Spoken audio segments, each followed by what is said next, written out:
What's up, guys, and welcome back to this week's episode of the podcast. I'm joined by the ever-negative Harry. How you doing? Yeah, just giving realism every week. But anyway, carry on. Yeah, there we go. This week we're going to be talking about the Europa League campaign, what's happened so far, what we think is going to happen going forward, who we may or may not get in the next round, things about registration, what players we think are going to start, make more of an impact in the Europa League. So to start with then, so we finished... Fourth, I think. I think so. Fourth, I think. Table, Europa League. So we finished fourth, 2 points off top. We won 5, drew 2, lost 1. Scored 17, which is the joint highest, and conceded 9, which is the fourth lowest. Fifth lowest. Apparently, Olympiacos conceded 3. Despite dropping points in 4 games. Interesting. But we were in and around the better of the teams at the top. Realistically, in terms of results during the Europa League campaign, I think we only beat Elfsborg, and actually we can talk about that, to be fair, a little bit. We beat Elfsborg during the week. They were shit, to be fair. They made no attempt to get the ball whatsoever. That being said, the youngsters that came on played well. I'm not going to say really well, or Harry will have a go at me being too positive. It's not too positive. It's just that they played well. They played well. I'm happy that they got their goals, especially Mike Moore. He deserved that, and Ajayi as well. What a finish that was, right into the bottom corner. He came on, he had confidence, he wanted to get on the ball. I'm a little bit disappointed, with the result. Technically Sunday, as you're watching this, but the result today as we're recording it. I'm glad that he didn't get a chance to come on, but I think there will be games coming up where he gets some time, and I hope he keeps the same confidence on the ball because he wanted to get on the ball. He was spraying passes. I know you said there's a finish that you like the most. It was more the fact that he did a 1-2 I like the most, to be honest, rather than the actual finish, because it showed that he was connecting with whoever it was. I can't remember who it was. Dane Scarlett, I believe it was. Yeah, and Scarlett, let's be honest though, because no one bring this up, but he was Jose who gave him his debut. He's been out on loan for the past few years. And now Ange's acting like, it was a planned thing. I was like, no, mate. No, he's not. But I think he's kind of realised that sometimes... I just think it was 0-0. And what I think happened personally in that game is they checked the half-time scores like me and my dad did. We sat there and we worked out who could catch us. It was basically no one. And we were like, you know what? Take off Son because he's going to kill himself if he carries on playing. Take off this... Ben's core because of course he's got his ACL now, but he's a bit. He had it in the past, yeah. And who was the other player who took off? I can't remember now. It was 3 of them who took off. Van der Ven as well. He brought on Dragusin. So I thought they were like, yeah, you know what? And then because they knew a point's probably going to be enough, they thought I would just bring on the youngsters and give them a go because the base of the campaign was over. I thought really at half time. Yeah, kind of, yeah. And then I was like I said, I'm happy they scored, but. Again, with these youngsters, I've seen so many young players in general, not just young players from the academy at Tottenham over the years come out.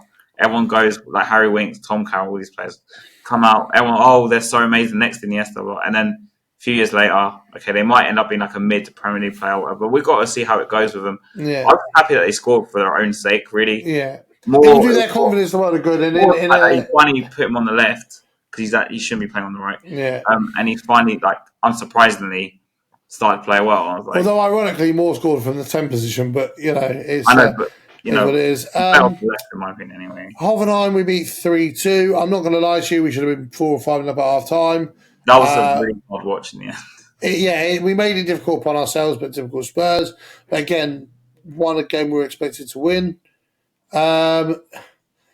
Rangers was a tough one because we were a bit lucky, I think, with that one. Yeah, we were a little bit lucky, but. I think it's a horrible place to go, smack bang in the middle of December. I mean, Scotland's a horrible place to go anyway, depending on where you go. But it's a horrible place to go, smack bang in the middle of December. I was disappointed in that game, mainly because Ange came from Scotland, right? And I thought this guy is at his level, he should be winning. To be fair, the one thing I would say with that, I felt like Rangers played really dirty in that game. But then at the same time, I kind of expect that because, I mean, it's like... If you're playing, look, let's be honest, right? If you're playing a better team than you're going to rough them up. It's just happened. Yeah, I think so. And I think maybe we weren't necessarily ready for the physicality of it. Because take them away from playing football. But I don't know how to explain it. As in, you want what you mean. You make them play more You make them play the way you want them to play rather than them playing the way that they want to play or the way that they're trained to play. Yeah, I think that was a tough one. Like I say, it's a horrible game to go to. I mean, Man United made a meal of it at home. So I know Man United are playing well at the moment, but in the context of it, I think that's one of those games, if we play at home, we probably win 2-1. You should really on paper, but anyway. Yeah, again, like I say, it's a tough place to go. And the one thing I've always liked about the Europa League, but especially in its current format, is the fact that there are one or two fixtures you can look at and go, you know what, if we don't get the desired result, it's not going to cripple our campaign. It's one of those games, right? It was 8 games. Wasn't it? 8 games, yeah. And for me, like I was talking to a guy at work the other day. Actually, I love the European format changes. I think it adds so much quality. I mean, look at Man City and Real Madrid in the playoff rounds.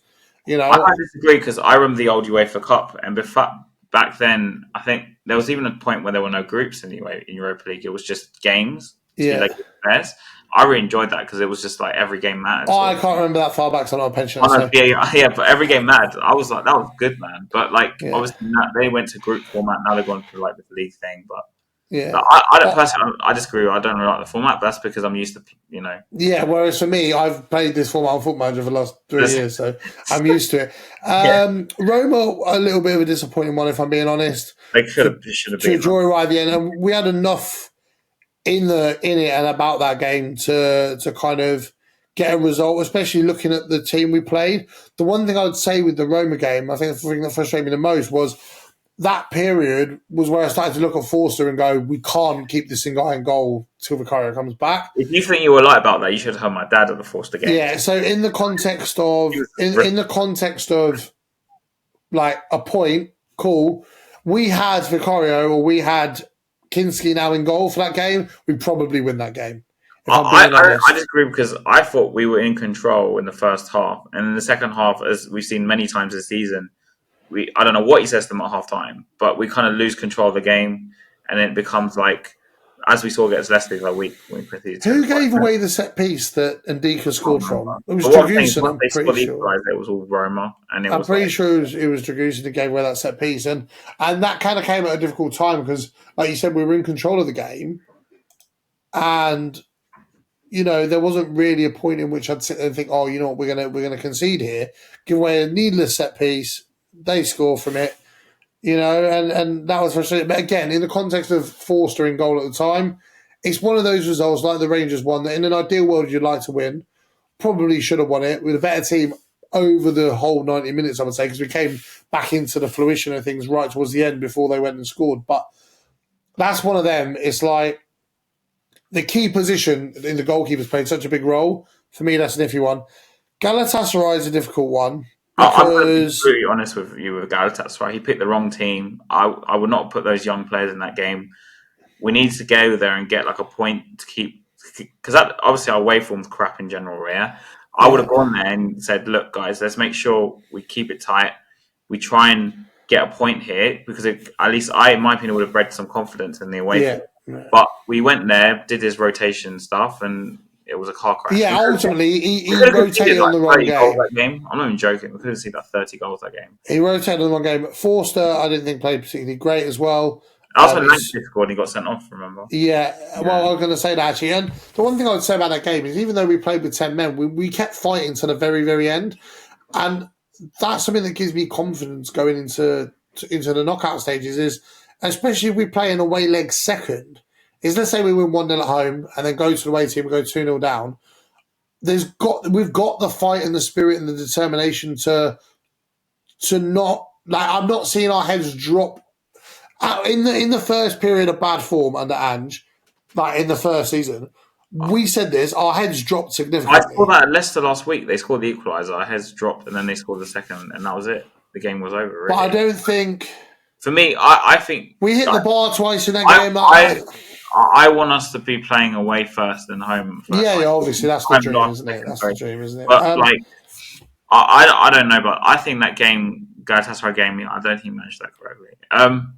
I would have done a lot, many different things. But there's things potentially I would have done differently as well. Scored that goal? Was it Solanke came on, he scored or something? And he started Yeah. That was a brilliant finish. Again, to be honest with you, Galatasaray is one of those opponents that we said at the start of the campaign that we expected to be competing with us to win the Europa League. So for me personally, if we played a two-legged tie against Galatasaray in the knockout stages and we lost the first leg 3-2 at home, you'd probably expect us to go through the entire tie. I mean, so in you that would, context, you would, but then at the same time, these teams are very, I don't know how to explain it. Like, it can be a massive banana skin. Like, yeah, they can. because they can. The one thing I would say though is it gives. On their day, they can win a game like against. What you got to remember, we haven't been in Europe for a couple of seasons, so for me, it gives these players a feel for that kind of intimidating atmosphere. So even if we don't play Galatasaray, you know, do you know? Oh, we'll talk about later. Whoever we might go away to, you know, they've had a feel for what the intimidating atmosphere is like, and they know how to deal with it. AZ Alkmaar was one of those games. It was a really low down. We didn't do anything wrong. We weren't exceptional. It was a cool, calm, collective, professional performance. We should have scored more. That was a game Werner was hooked at half time. And again, Werner could have put us 3-0 up himself by half time. Obviously, Richarlison scores a penalty. Overall, that game, we should have won that game 3-0. Had we have had a competent left winger, we'd have won that game 3-0. We said that at the time. I said that to my stepdad at the time. Didn't they? Oh, I just saw that. Yeah, but it wasn't until, I'm pretty sure it wasn't until later in the game. I think. No, they did have 10 men, but I can't remember. 85th minute, so it wasn't a big significant, but that game forced to actually play quite well in. But like I say, again, that's a game where we had a decent left winger, would have been 3-0 up at half time, game would have been killed, we'd be looking at it different. It was one of those, it was a cool professional performance that we should have been more clinical. I think that's the best way of describing the game. I can't remember it. Sorry, I was just looking at the pictures. The game is AZ. Fever and Akos was a tight one. I think that was a real test for the different kind of pitch, the different kind of stadium, the different kind of vibe for what a European away day can be. But that being said, we made a lot more than it should have been, to be honest, that game. We did, but that being said, again, I think that was the first away game, I believe, in the Europa League campaign. It was. So that's one of them. You're still feeling your way into the competition. You're still trying to rotate.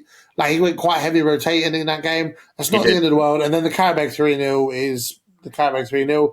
But you know, the only game we won convincingly was the last game. We were playing rubbish. And the first one. And the first one, we were playing a rubbish team. Really, I mean. But again. Rangers and Roma, we easily could have lost. Hoffenheim, let's say. But then again, we've just said that with a bad keeper, with the Roma game, we win. So.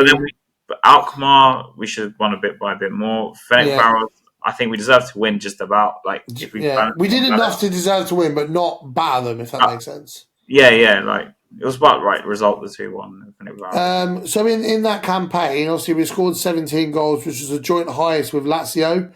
Conceded 9. Lazio conceded 5. Athletic Club conceded 7. United conceded 9. Lyon 8. And Olympiacos 3. So, other than that, you know, as far as I mean, had 30 saves altogether, 3.75 average per match. That's like 4 saves per match. That's interesting. 55% possession, 86% passing accuracy, 12 yards. Sorry, there's the statistics on the. No, I'm just looking at I'm just looking at Europa League stats. So we scored 1 set piece, 2 penalties, 17 goals from 14.8 expected goals, which, considering it felt like in the Roma game we missed God knows how many chances. You got the game against AZ Alkmaar where Werner was making poor decision after poor decision. Again, I think we probably got about what we deserve from our campaign. But we've always said this, though. We've always said this about European competitions. The knockouts, or the group stages, in whatever capacity, be it previous format or current, it's like a friendly. It's like a pre-season friendly. Yeah, exactly. And I think for some of these young players, it gives them the right feel. I mean, I do think in some games it took a bit more of a risk than he should have done. But anyway, like Galatasaray for me, he did. But again, we went through convincingly enough. I think that's the right time for him to experiment, not in the knockout stages when there's more on the line. The one thing I'll say is we played 4 home and 4 away. We won 3 and drew 1 at home, only conceding twice.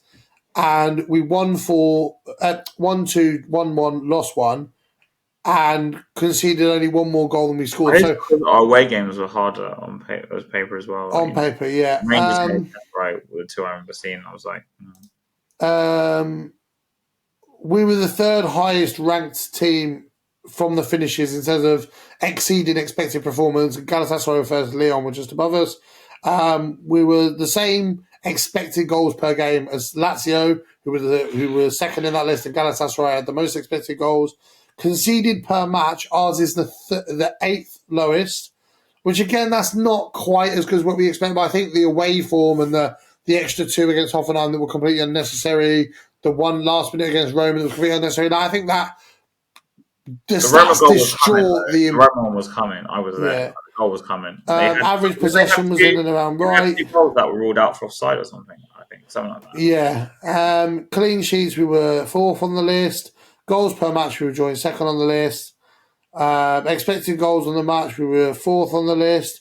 Like statistically, Galatasaray were one of the best teams in those rounds of competition. Now, didn't they? It was a Lazio finish. Yeah, Lazio finished first. And it was Lazio, United were above us, right? Or were they just below us? I can't remember. I mean, the aim was basically to finish in the top. United were just above us. Literally, United didn't actually lose a single game. Our goal difference was our goals conceded was the same, and we scored 1 more goal than them. But again, like if you compare it to say United's fixtures, for example. They played Romanian team. I only know they're Romanian because the guy from works Romanian. They played Rangers, okay, but at home, so that distorts it ever so slightly. They played Victor Pleasant away, Bode Glimt, which they only just about won that game. They played POK, again, only just about won that game. They drew to Fenerbahce away. Okay, that's a fair result. Drew to Porto and were 3-0 down at one point. Drew to FC20. So if you actually look at who Man United might have gone unbeaten in their group stage, but actually look at who they got points to. I think they had harder games than us, from what you just told me. They drew to Fenerbahce. That's about the same as Galatasaray. Yeah, but FC20, that's a game they should be winning comfortably. Porto, really? Okay, fair enough. Fenerbahce, okay, fair enough. POK, they won, fair enough. Bode Glimt, they shouldn't be conceding 2-2. We shouldn't have been conceding 2 to Hoffenheim. So there's variations in our... It's actually a hard game to play because they're good in Europe for some reason. I don't want to agree because they're good in Europe. Athletic Club, they lost 4-1 to Besiktas. They beat Victor Pleasant 3-1. They beat Fenerbahce away 2-0. They beat Augsburg 3-0 at home, which matched us. They beat Ludogorets 2-1 away, which is similar to the team that we played and won 2-1 away. They beat Slavia Prague 1-0. They beat AZ Alkmaar 2-0. They drew 1-1 with Roma. So actually, when you look at the teams that have finished above us, the results aren't that much different. It's not... I mean, we'll look at Lazio, because obviously that's the biggest one. That's 1-0 away to Braga, beat Sociedad 3-1 at home. That's a big result, and we'll talk about why. Paris Sociedad is a really good team. That's what we'll talk about why in a second. So that's potentially an opponent we can face. Beat Ajax 3-1 away, who haven't been that great. Drew 0-0 with Ludogorets, beat Porto 2-1, beat FC20 2-0, beat Nice 4-1, Dynamo Kiev 3-0 away. So Lazio really, yes, Galatasaray's stats are outstanding, but they couldn't convert that into results. And you and I both know that it doesn't matter how good your stats are, if you can't convert that into results as good or as bad as you played, it's not going to mean anything. Like Tottenham, sorry. In the league, yeah. So really, the only team on that list whose results were noticeably different from ours and Man United's were Lazio.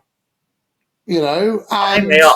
Is it Athletic Bilbao? They're one of the favourites, I think. They are, but again, looking at them, they had results where they dropped points to teams they shouldn't have done. Where, you know, they've narrowly scraped games, where they've lost games against teams they shouldn't have. Like, there's a lot of variation from... That's what happens when you play 8 games. So rather than playing home and away, say, for 6 games, the same teams, you're going to get varied results. But I like that because that shows that anyone can beat anyone. And I think two-legged ties are a bit different, but anyway. 2nd to 7th, I believe any of those teams are in and around the same bracket, are capable of winning it. And I think Lazio, for me right now, based on their group stage performance, is probably my favourite.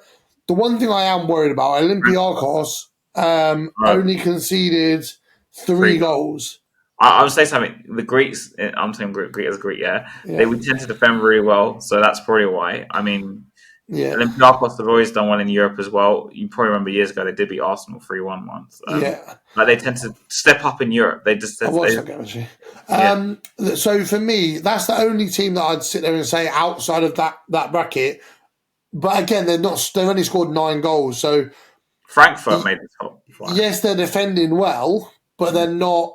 Oh no, they're not prolific. Doing both. Do you know what I mean? On the topic of Greek teams, quickly, did you see the goal Eric Lamela scored this evening for AEK Athens? Ball comes into the box from a corner and he volleys into the top bins. You know, I have when I was a kid. I went to Greece. I actually have an AK Athens shirt. That's I used to buy when I was a kid all these different shirts. Yeah. Let's talk about the knockout stages then, because I actually don't really understand how. I don't understand it. That's why I'm just like, yeah. Let me go on the Europa League account because it's probably in there. I think the teams from both Glimt to Fenerbahce. So the first, from what I'm looking at the site, right? So from both. So there's two halves of the. There's two halves of the one's non-seeded. Yeah. Yeah. So there's Fenerbahce versus Victor Plzeň, SC20 versus Both Glimt, Union Berlin versus Ajax, and AZ Alkmaar versus Galatasaray. We can be playing the winner of that game. Or Porto, Roma, Fenerbahce, Anderlecht, PAOK, FCSB, the Romanian team, and Michelin versus Real Sociedad. So we're going to be on one side of the bracket. We're either going to be playing AZ Alkmaar or Galatasaray, or Michelin or Real Sociedad. The only one of those that I am concerned about is Galatasaray. Oh yeah, of course. That being said, going and getting the result we did away from home with 10 men, and 10 men for quite a while as well, with a very young and inexperienced team. By the time we get to Europa League knockouts, most of the squad's going to be back. For me personally, I would rather get that tie out the way at the start than leave it to a semi-final and lose right as you're right close to the final. One thing I will say, Fenerbahce versus Anderlecht is great. We saw years ago at Wembley, Belgium teams can have a way of getting results in those kind of games. Drum again. Exactly my reference. I remember where I was when that fucking game happened as well. It was bullshit. I was angry when he... Anyway, Porto Roma, again, is a great one. One of the bigger teams could go out. Yeah. Ajax, Union Berlin, there's potential for them to go out. Do you know what I mean? So for me personally...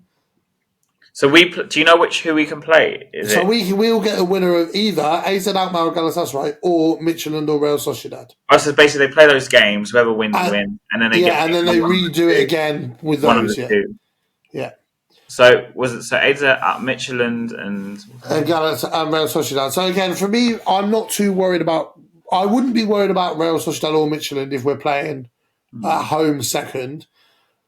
The only concern of all those four teams that I have is Galatasaray, especially if we play the home side first. Thing with them sort of teams is like if we play with them at home first, and they get something. But are we seeded though? Should we play them away first anyway, or not? Because we finished in the top 8. Yes. But so what? Say if they beat us away, yeah, like 2-0 or something, 1-0. What I'm worried about is we come back. If they go and get one goal at home, how hard is it going to be to reclimb back up that mountain? No. So say if we would lose that game, because we did lose that game. I know we rested players. We did lose that game, and it was a very hard atmosphere to play in. Turkish and Greek teams are so, and there's probably other countries I'm missing, but it's just the ones on my top of my head. They're really hard to play against. Say if they get a result against us, they've got Osherman still, for example, and they get a result against us, and we play them second leg at home. If they come to us and play terrorist football with like a draw, which could happen, I mean, it could be a tough tie in that respect. It depends how much damage we... It depends on how much the away damage is, number one. And number two, I think the biggest test for if we play for Real Sociedad or Galatasaray, either of those two, and we get no more than a 1-goal loss or better in the away leg, the biggest test in the home leg is going to be if Solanke plays or not. Because that's the kind of game that his physicality and his link-up play and his pace and aggression... You can't rely on one player to win us the game. No, what I'm telling you, though, is his pace and his aggression and his physicality can free space for other players to have more space from the two centre-backs. If we lose the first game, we'll be chasing it in the second game, I'm saying more likely than not. So... For me, it doesn't I know what you're saying because you probably watched Richarlison today, and I'm done with Richarlison now after watching that game. To be fair, the very first shot, I thought he was unlucky. The one that could have actually tried to shoot and it went across the box. I have nothing against him personally. I actually want to give him a proper chance. I was one of the few defenders of him, especially in his second season. So I was like, give him a proper chance up front. But at this point, I'm just like, we need to go. You noticed the drop-off between him and Solanke, ultimately. No, it's not. I think we just need to buy a better striker regardless. Just go out and sign a top striker, guys. Just don't mess around with it. But if we're going to sign levels like Diassi, then I don't even know. But then he doesn't like Lancashire, I heard. So that's why Lancashire's been loaned to West Brom. He doesn't fancy him, I've heard. To be fair, I look at Lancashire and I think he's the kind of personality that you could send on loan and he'd kind of make the most of it. Dane Scarlett's a bit more of a quiet, calmed.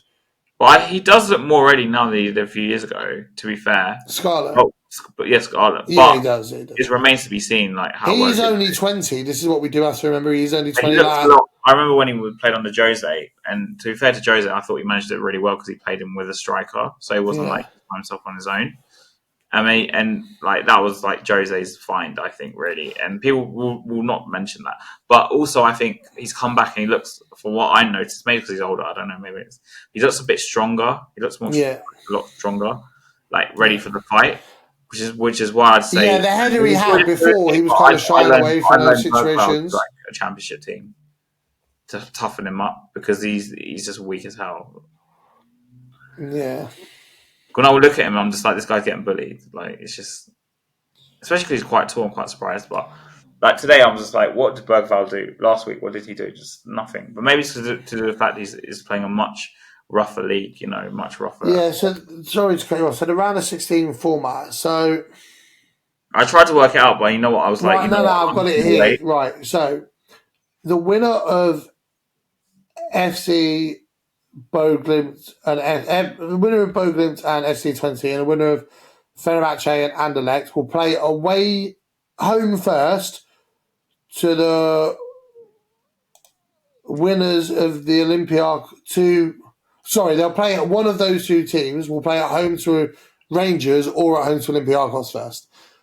One of PLOK and the remaining team's name I can't remember, and Ajax and some Belgian team, I can't remember which one.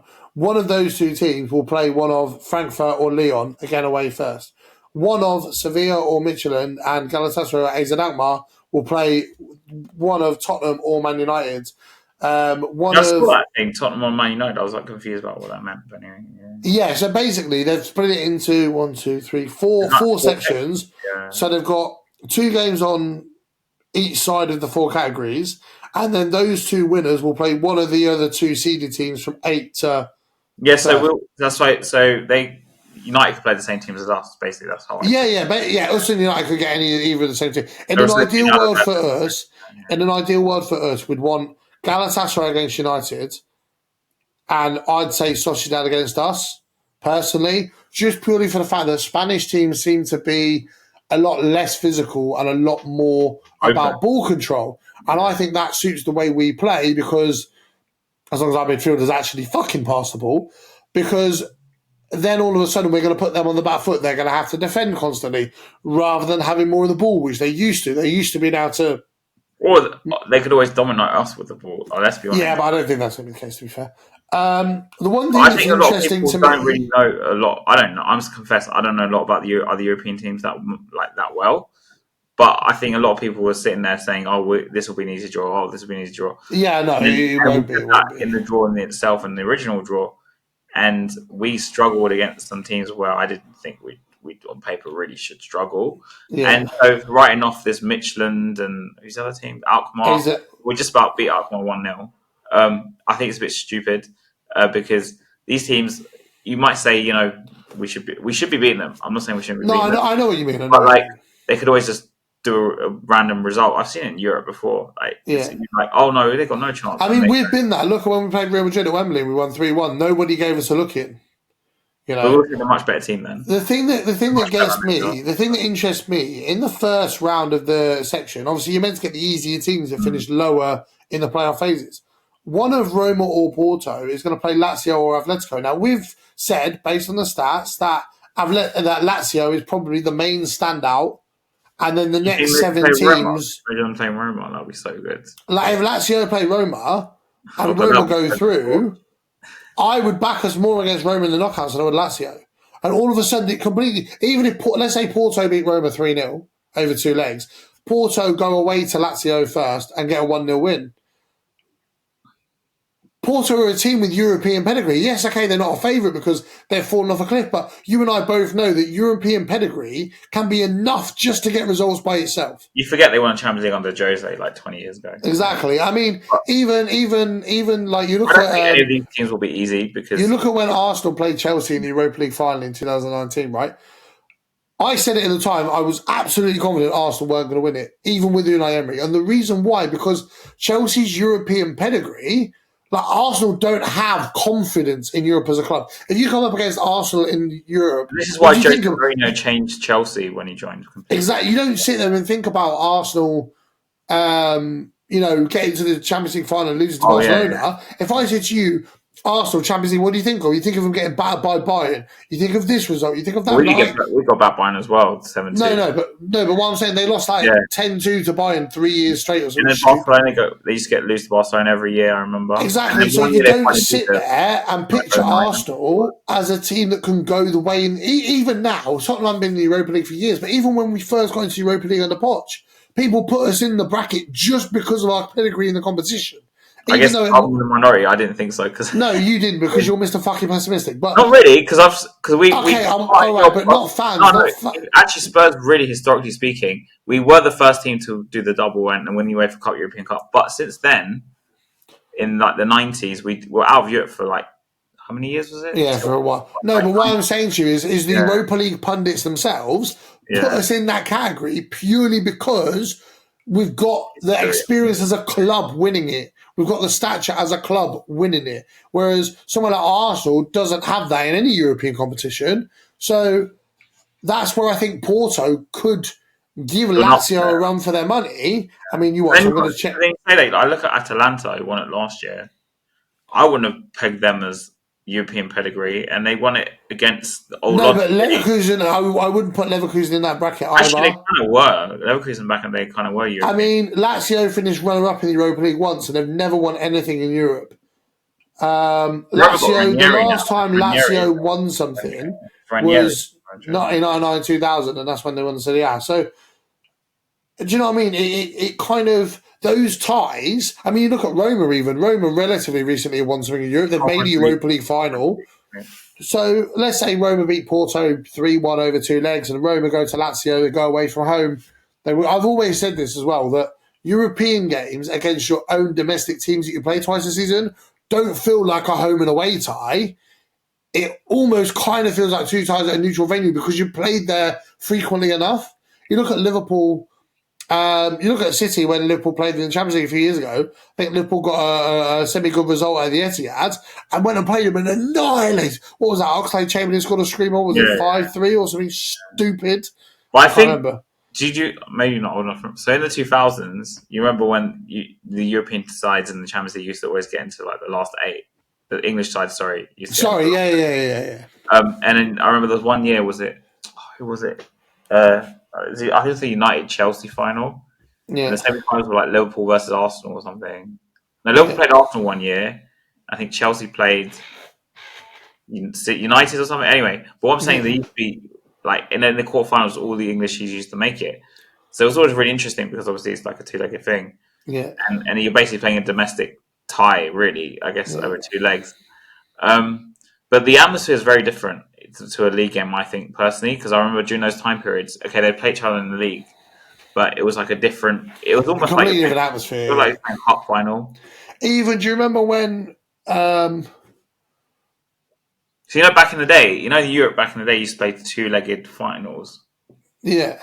Well, so I'm not that old, but I know of it. No, I wasn't around, but I'm saying my dad told me about it. Yeah. And it's a lot more interesting because obviously you play, normally now you play a final with one game, right? But I think when the English sides used to play each other in Champions League, I got the vibe always that it was like a mini cup final. Because I'd agree with that. Like a 2-legged cup final, like it used to be back in the day. But I don't know. We'll just see how it goes because I'm happy we got some time off with games.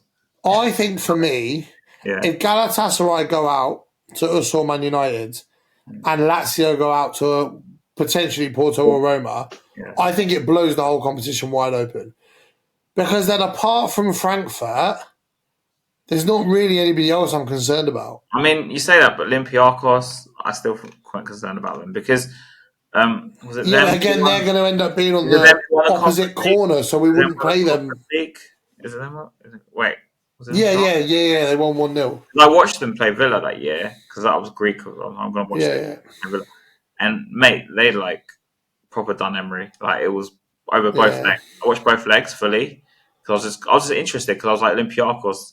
If Greek, they were the first Greek team to win a European trophy, I think. So like it was such a massive thing. But also, I think because they did that, I think there'll be more. I think they're more of a threat this year than they would have been, let's say, if they didn't do Yeah, I'd something. agree with that premise. And Yeah, I'd agree beating with like that. Villa Same was thing about quite, Frankfurt. I'd beating agree like for the Villa same was like a reasons. massive thing, you know. Like Yeah. when I saw that game, the two-legged tie, I don't know, I can't remember the manager's name, but they proper done them over, man. Like it I'd was. agree with you on the same premise with Frankfurt that given the fact they've now got the experience of winning it that they didn't have They could do it before. again. They could do it again. Exactly. So, question then for you: who? We might as well talk about who we can get realistically because the rest we've spoken about the rest of the tournament is now kind of relevant beyond Yeah. that. Midtjylland or Real Sociedad? I expect Real Sociedad to go through. I think that's a fair assessment. Galatasaray versus AZ Alkmaar. Galatasaray are at home first, which is interesting because I think it could go either way that game. if AZ go and they get a 0-0 or they get a 1-1, Or 2-2. I genuinely think they could beat them at home. Yeah, I think because Galatasaray, these teams, right, they're really, really good at home. Yeah, they're like crazy. The atmosphere is nuts. But away from home, you can beat If the tie was reversed, you'd back Galatasaray. But Alkmaar, I think, 100%. if they get something in, or they only lose by one goal, I think the second leg could be open, like very open. Yeah. Unless I've not seen Galatasaray away much, so I don't. I'm going to say Galatasaray just, but I don't think it's going to be a whitewash. And I think it could go to penalties. I know it sounds mad, but I think potentially, and I think it could really give us. Out of the four teams you mentioned to me, if I could pick one to play, it would probably be Alkmaar because we beat them before. But I do not want to play Galatasaray. I do not want to play Sociedad. And who is Midtjylland? Question. I know Midtjylland. Everyone's saying will probably beat them, but there's one of those teams where they're just a bit dodgy. Okay, question. Right, when we played, do you remember under Poch when we played Dortmund in the Europa League? Yeah. Ignoring the fact that we lost, and he played Josh. You mean the resting when he rested and played Josh Armand away at Dortmund, right? But ignoring that for a second, one of the things that Tottenham fans said at the time was, if we beat someone like Dortmund, then it gives us the belief we can go and beat anybody. Let's say one of Porto or Roma get Lazio and knock them out, right? And we get Galatasaray. Would beating them not almost make us feel untouchable in the competition to the point where it would give us the belief that would push us almost to the quarterfinal, semi-final by itself? I agree with the Galatasaray premise. If it's someone like Sociedad, though, because they have, I don't know, people keep telling me they're really good. So if we beat someone like them, maybe it will give us a bit of a boost. But I think we need to beat someone like a Lazio or a Roma over two legs to me have any confidence on winning the damn thing. Or even someone like Frankfurt, just because. So, to talk about Real Sociedad just quickly, even they're 11th in La Liga. They've got a negative goal difference. Yeah. They are 7 points off the bottom three. They've lost 10 games. They've only scored 18 times. They are one of the lowest scorers in La Liga this season. In fact, the only team that's scored less goals than them, Getafe, who's hit 14th with a better goal difference, and the bottom team. Nobody else has scored less than Real Sociedad in La Liga this season. People keep telling me they're threats. I'm not saying they are. I have no idea about Sociedad. And then checking them in the Europa League for a second. So in the Europa League, they scored 13 goals, conceded 9. So their defending was good, and they scored more. But if we actually look at their fixtures, they beat PAOK, so they Zubimendi, that's what it was. They lost to Lazio. They beat Dynamo Kiev. They beat Ajax. They lost to Victor Pleza in a game they probably should have won. They narrowly beat Tel Aviv. They lost at home to Anderlecht. They drew with Nice, who finished almost rock bottom. They drew with Getafe earlier in the season, who was the only one of two teams to score less goals than them. I think Real Sociedad have to come away beating us 2-3-0 at home to go through in that game because they've proven that they struggle scoring goals, especially away from home. So I think that one of the teams where I know that there must be like inconsistent. Let's say, yeah. So what I'm saying is, if you get them on a good day, we could probably put 3 or 4 past them. If you get them on a bad day, as a bad day for us, we could end up watching a really tricky tie. I think they're the right kind of team to have in the round of 16 because they're good enough that you've got confidence going from them, but they're not. For me, to have massive confidence of us winning it, we need to beat like Athletic Bilbao, Lazio. But this is what I'm saying. We can't play those guys in the first round, but we can play Galatasaray, who are in the same category. It's a good win, but I wouldn't class them as the same level with that. No, but what I'm saying to you is in that category of teams that we said about, one of those teams is Galatasaray. Even though they couldn't convert it into results, once you're playing over 2 legs, it's different to kettle of fish. Do you think that if we could play them and beat them in the round of 16, that would make us feel like, you know what, we're untouchable against anyone? I disagree with that. I'm saying if we played someone like a Lazio or a Roma... No, what I'm saying to you is we can't play that kind of team yet. I don't agree with that. I don't think being in them... But hold on, if you're saying beating one of those better teams would give us more confidence, surely you'd want to beat the best team in this round that you can possibly face. I'm saying maybe this round is not going to get that chance anyway. So, like, what I'm saying, being Galatasaray is not going to maybe come on the following week and say we're going to win the Europa League. Like, it's not going to happen because on paper, if you look at it purely on paper, we should be beating them. It's only if we beat like a European, like Lazio, Roma, a team that I would think we should struggle with. And I'm not saying we wouldn't struggle against Galatasaray, especially away from home, but like really we have better quality. Like even Olympiacos, I've set and praised them. Yeah. But we should really be beating the Olympiacos, and even something like Lyon, Frankfurt. I don't know enough about to judge really. But I don't know how they're playing now, but they won it. Like, for me to be really confident is say if we're in the quarterfinals, we can't play them now. We beat someone like a Lazio or Roma. Athletic Bilbao, and we beat them, I'll be like, okay. Who do you want then in the round of 16? Of the 4 teams, who do you want? I'm going to go the other end of the spoon. I'm going to go the other end. I'm going to go the other end of the spoon. I want Galatasaray. Be careful what you wish for. That's what I'm going to say. I know, and I might look like a twat. If we get Galatasaray and then we lose, I'm blaming you. No, I'm joking. Fine. If we get Galatasaray and we beat them, I think to be honest, I'd love Galatasaray to get United and then absolutely humiliate them. But the best case scenario for us is that Galatasaray go through, we beat Galatasaray, and then like Real Sociedad go through and they absolutely annihilate Man United's. Because even though United is shit, I'd still worry about playing English opposition more than I would a foreign opposition, just purely for the fact that our record... Actually, I say that, our record against English teams in Europe is actually quite good. How many of them have we really played, though? I can't remember. Man City. Oh, you mean when it hit Llorente's and VAR saved us? Well, VAR didn't save us. It correctly ruled out an offside. We got a bit lucky that. Let's be honest. No, we did. We did. Like we really did get very lucky in that. And to be honest, in that whole run, apart from Dortmund, where hand on heart, I'm going to say we deserved to win that over 2 legs. Yeah, we did. We were pretty good. That was our best two. No, to be fair, I'd say City as well because City offered absolutely fuck all. City came to White Hart Lane to get a point, and they failed to. And then even at home, when City were going for it, they still switched off in so many moments. The Llorente corner, that's the game when Eriksen messed it up, and I was like, "Oh god, here we go." Yeah, and then because it bounced off their player, which changed the direction of the ball, whatever. I think in that run, personally, I'm going to hand on heart. We got so lucky in that run, like to get there. I think it was a mixture of... That's what I said. The Dortmund tie was the only ties I look at and think, yeah, we were really good. I think City would deserve to win as well. Considering where City were... The second leg, I was like, that's so lucky, man. To be honest with you, considering where City were at the time, I think we deserve to win. I don't think we deserve to win. I think we just about scraped it. Well, yeah, anyway, you're not allowed to write Harry on the thing now. Your thing has to be Mr. Pessimistic. I might change it for this week's graphics. But yeah, I'm just being realistic. Like, I don't think beating Galatasaray overall, how would you? Dad is going to suddenly make me think we're going to win the Europa League. If we Harry, we could be 1-0 up with 2 seconds to go, you still wouldn't think we'd win the Europa League. I watch too much Tottenham to know. Right, listen, guys, just point out, we could be 7-0 up with 3 minutes left, and Harry still wouldn't be convinced we're going to win it. So as far as I'm concerned, take it with a little pinch of salt. Not really.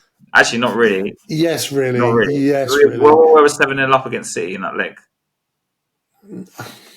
Exactly, there you go. It was for argument's sake. I know, but you'd at least give realistic.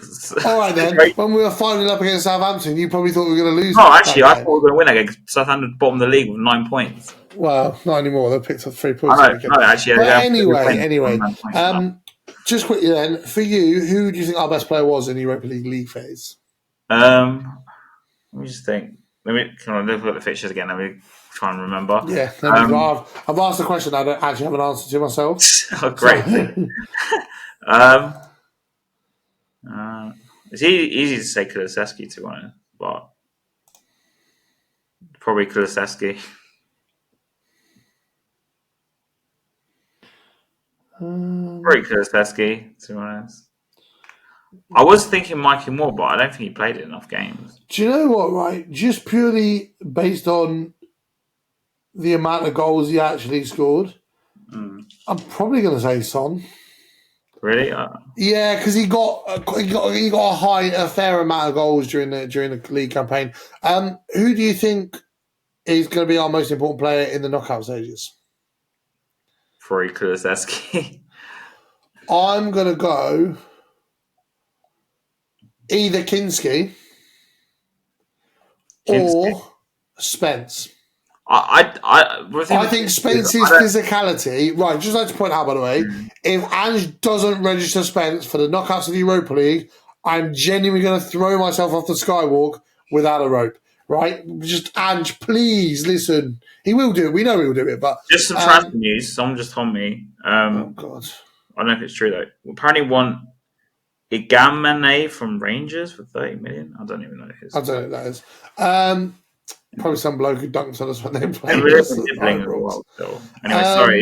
Anyway, no, it's fine. I'm going to say Kinski or Spence. The reason why I'm saying Spence is sometimes away in European ties and away legs, it can get very physical. And Spence has proven he can be very physical, get right up in people's faces. But the one thing I was always worried about when I saw him play at that shit club that we signed him from was I always worried. I'm not saying that. I actually hate them cunts. The one thing I worried about when we signed him was that whether he was controlled aggressive enough.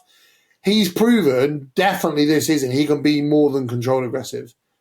You know, not at one point does he look like he's going to get sent off, or not at one point does he look like he's going to lose his head. And I think that could be really useful. So that's my ones to watch for the knockout rounds. And Kinski as well. I think he's proving slowly but surely that he's definitely going to be an upgrade of Vicario long term.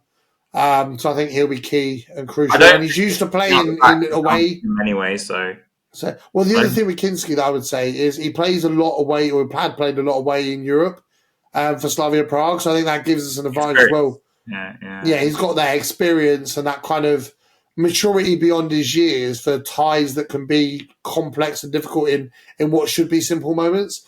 We can't really talk about the knockout stages because obviously we don't know who we're going to get yet. We will preview that tie, I'm sure, the week before the week we play it. So we'll preview it on the Monday. It'll go out on the Friday, ready for the following one, because we will do some Europa League previews at some point. Luckily, we have a bit of time off that, though, for Europa League. We've got international breaks coming up eventually, so we need to rethink Guess Who as well. But we'll do that close to the time, because we are bringing Guess Who back for the international breaks. So I guess we're not talk about the games today much anyway, because it's Europa League centric. So. Yeah, it's just Europa League central, really. We'll kind of talk about the games going forward for next weekend. So Monday next week, which is the 10th, we'll have played both our cup games. So we'll talk about. Oh yeah, we'll do reaction to our ties, and then if we make it to the final, will you be able to get a ticket or not? Well, which one? You mean the semi-final? If we win make it to the League Cup final, would you be able to get a ticket? Most likely, but it's not guaranteed.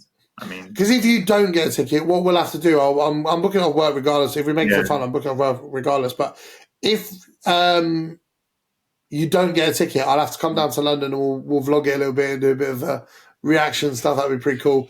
And if you do somehow manage to get a spare ticket, then I'll give you an arm, a leg, and half a kidney, and come to Wembley. Yeah, for the first time since you played. We had issues with the Champions League final. I just might as well tell you. So when it happened, we wanted 4 tickets. We still had 4 season tickets at the time. They only offered us 2 tickets for the final of Champions League. My dad was fuming. He was like, "I've been seeing." Did you go? No, we didn't go because we wanted to go all 4 of us instead of just 2. Do you know what I mean? Plus, the flight tickets were just ridiculous. How pissed would you have been if we'd have won the Champions League and you were there to see it? Well, I knew we were going to lose anyway, so I was just well, that's not the point, Harry.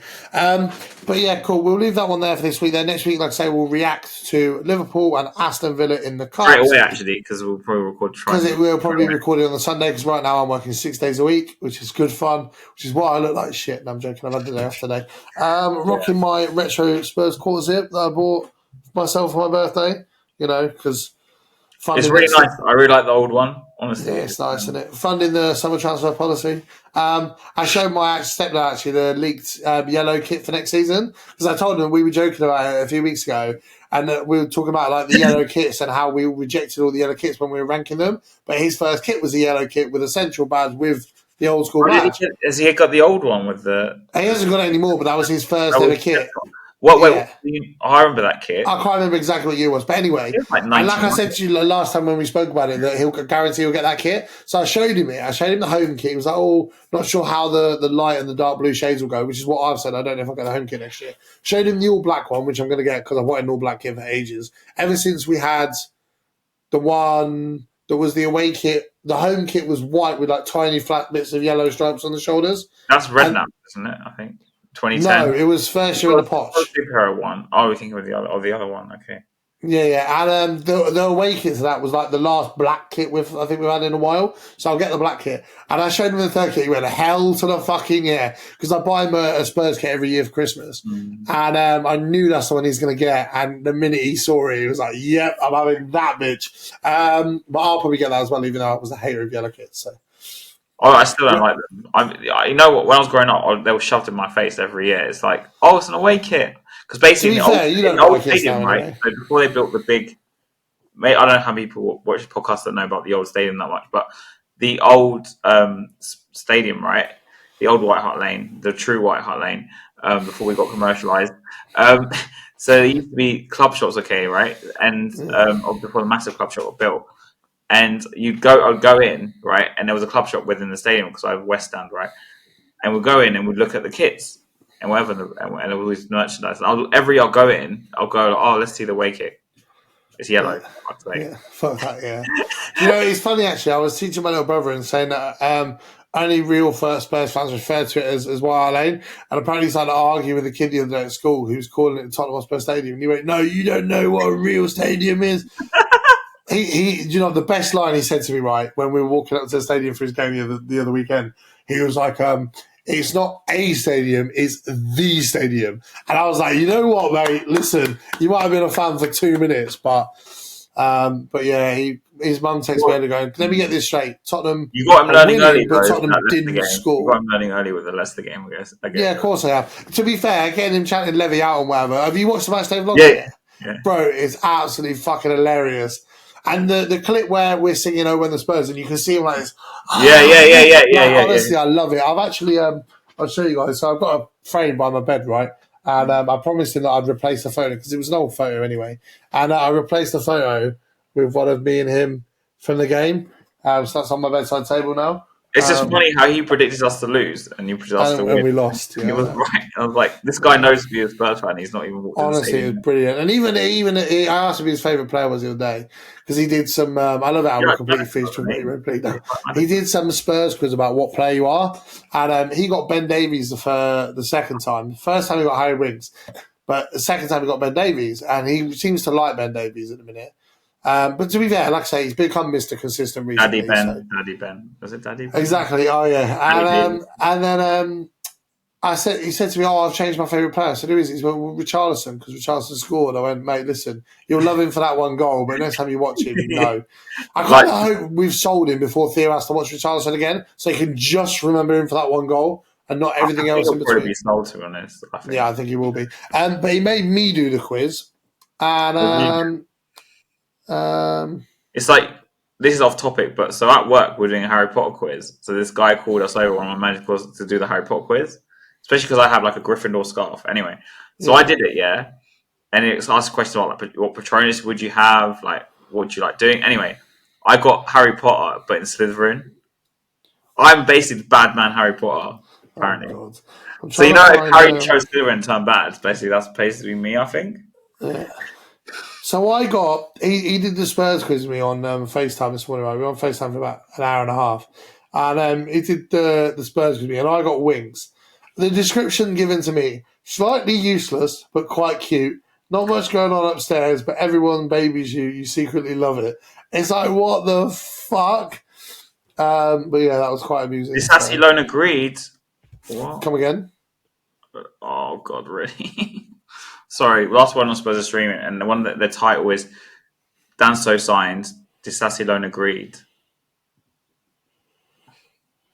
I mean, it's done. I'm just going through for Richard Romano now, but it doesn't look like it is. They've done it for clickbait, that's why. Please, no. No, there's no indication on there whatsoever, so they've done it for clickbait, which would not surprise me. I mean, it is a clickbait thing. But anyway, I just saw it and I just had a heart attack, sorry. Yeah. But yeah, life is life. But yeah, that's it really. We've completely gone off sidetrack. We will catch you guys next week. Thank you guys so much for the support. We lost another sub on YouTube again today. I don't know why. I don't know whether it was some. Don't worry, it happened to me the other day, and then whoever it was I don't know if they subbed back or. Yeah, so I don't know if it's some Levy lover or who hated the anti-Levy podcast or whatever. One thing I am going to start doing is I'm going to get some content back on the YouTube channel that's not just podcast related. But I'm waiting for football match to come out. So, hi, if you're Sports Interactive and you're listening to this, Miles, release the fucking game or tell us when the game's fucking coming because you fucking delayed it again. I can ask, I don't know if you'll tell me that. I know someone that works there. I play football with him. Who works for Football Manager? He works there, yeah. Harry. He doesn't do the same thing. How long have we been friends? Why do I not know this? But I see him every other week. Well, not every other week, but Angelos, I've seen him a bit. But I asked him about the game, I think, and he was like, "Can't tell you anything," or something. I can't remember what it was, something like that. Well, ask him anyway, and slide him a cheeky little £5 note with Charles's face on it, and hopefully that'll be enough. I think he's just tired of me moaning about Ange. That's probably what it is. Well, just tell him I'll stop moaning about Ange if you tell my friend where the football Ange's coming out. No, I don't have no idea. But yeah, so and I'm going to do obviously you guys that know that I play FIFA, I've been doing the Spurs past and present team. So I'm going to do a bit of a club tour update on where I'm kind of at post team of the year at some point as well. I was going to do that today, but I can't be asked. So at some point during the next week when I've got some free time, I'll do that. Thank you guys for watching. Make sure you like, make sure you subscribe. If you've listened this far, then why the fuck haven't you got anything better to do with your life? And come on, you Spurs. Come on, you Spurs.